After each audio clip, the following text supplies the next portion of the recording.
Hello and welcome to True Crime Rocket Science, the most authentic voice in true crime.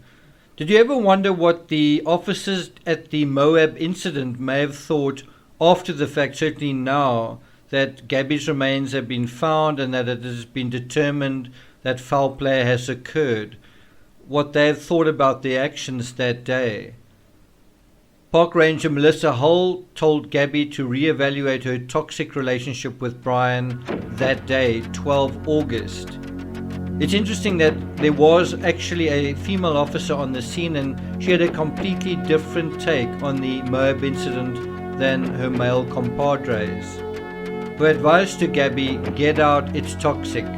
If only Gabby had listened. So in this episode I'm going to take you through some of the comments quoted from Melissa Hull, a park ranger, as told to CNN and also the Deseret News. But before we get to that, if you haven't subscribed to the channel, please do.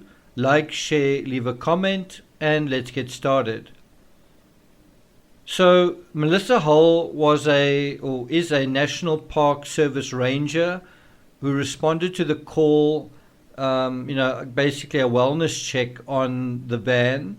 And she actually interacted with Gabby Petito for about 90 minutes, quite a long time. So what you don't see in much of that body cam footage, even in the raw footage, is Melissa, because Melissa, number one, doesn't have a body cam, and number two, a lot of that footage is focused on Brian. And while the officer is talking to Brian, Melissa is actually talking to Gabby. Gabby's sitting in the back seat of the cruiser, and this National Park Service ranger is actually talking to her, right? And what is quite interesting is she did warn her that her relationship with Laundrie had the markings of a toxic one. She was sort of saying, be careful. And this is a quote from her. She said, I was imploring with her to reevaluate the relationship, asking her if she was happy in the relationship with him, and basically saying this was an opportunity for her to find another path, to make a change in her life. And of course it was. Now, I think Gabby probably was very aware of what was going on. I think she was aware that things weren't working out, that things were not good. She was quite clear in the footage, just saying that he was a downer, that he was stressing her out, and that we know the circumstances of it, that earlier that morning of the 12th of August, she'd spent a lot of time working on her computer and, working on this blog, working on this project that they were doing. And meanwhile, he was stressing her out. Now, she didn't say about what, but one can imagine what it could have been about. The problem I think that she faced was, if she got rid of Brian, if she told Brian to hit the road, then she would be left without a photographer. And Brian was quite a good photographer. Brian was quite good at the social media. And it is something I'm going to deal with in another post, the last images on Instagram of Gabby and of Brian and what they say. But you do get a sense that he was quite cynical about the world, like about capitalism and about social media and about everything. And, he was sort of a environmental activist kind of thing. You get the sense that they both had that thing, but, how do you reconcile that attitude with having a job? It's fine to criticize the world, but you've kind of got to find your way and make your way through it as well. And so we'll deal with that. Going back to the Deseret News, this is a quote from the article, and of course I'll put links to both articles in the description. The quote reads, knowing that in a domestic violence situation, the female usually feels more comfortable talking with another female, she focused on Petito, meaning Melissa Hull, who at that point was sitting in the back of a police cruiser.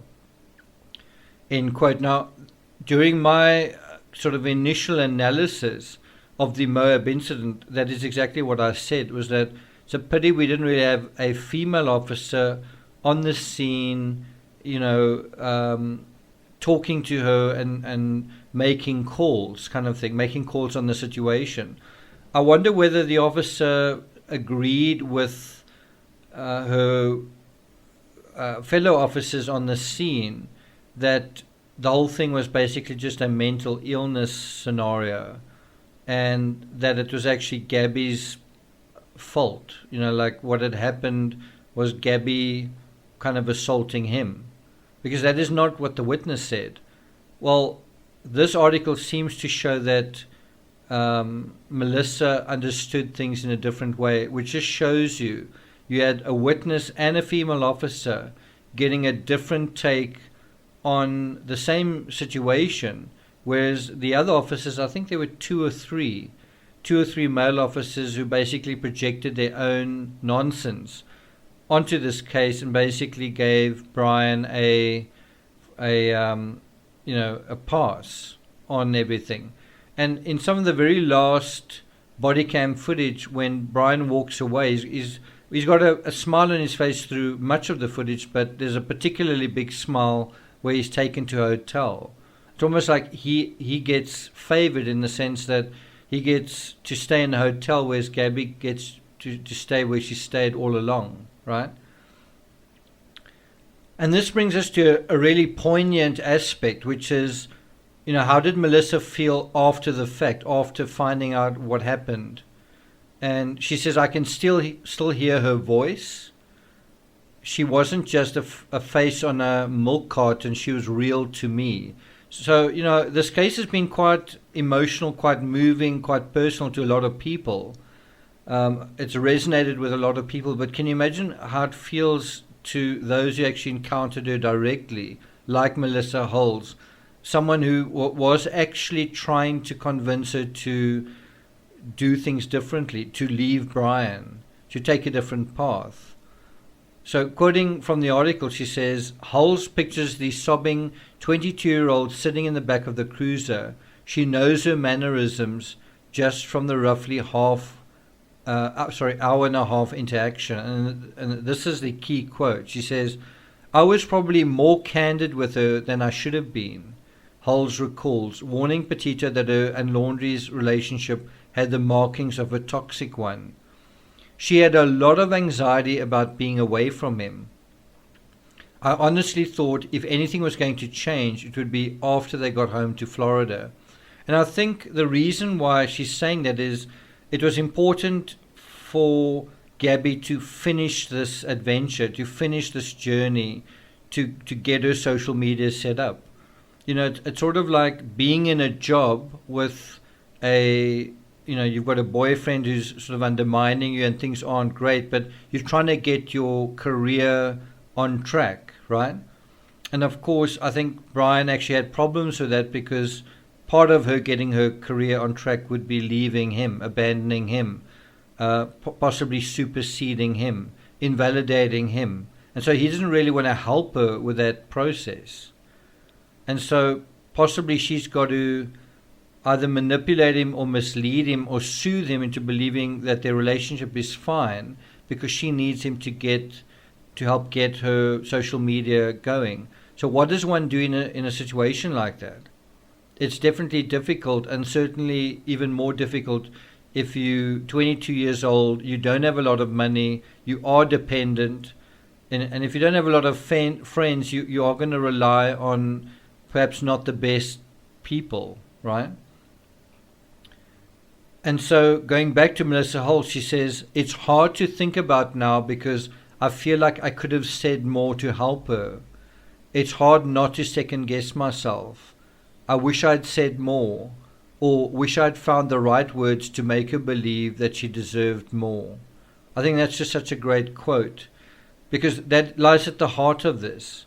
Somehow what was necessary here was for Gabby to realize inside of herself, I deserve more, and perhaps, maybe this is a setback, but I can always come back. I have my youth, I've got lots of time. But it's hard to think about that when it feels like time is running out, when it feels like you don't have a lot of opportunities. I do think Melissa puts a very human face on the story and brings the necessary sort of feminine side into it, where she understands Gabby and also sees that what is really needed here, this belief that she deserved more, this belief that she could empower herself and she didn't need some dude to do that. She didn't need to be in a relationship. She didn't need to be engaged. She could make it on her own. And that is definitely difficult, a difficult mindset to achieve, to truly achieve, to authentically achieve when you have feelings of anxiety, right? So I'm not going to take it further than that. I have read some fascinating insights into the psychological aspects. I just need to study them a little bit better and get the sort of the narrative and how to apply it in this case down in a kind of a cohesive way, and then I'm going to share with you what actually lay behind the sort of neuroses of both Brian and Gabby, but especially Brian, I think, and I'll deal with that in the next episode. Thank you for listening, and I'll see you guys next time.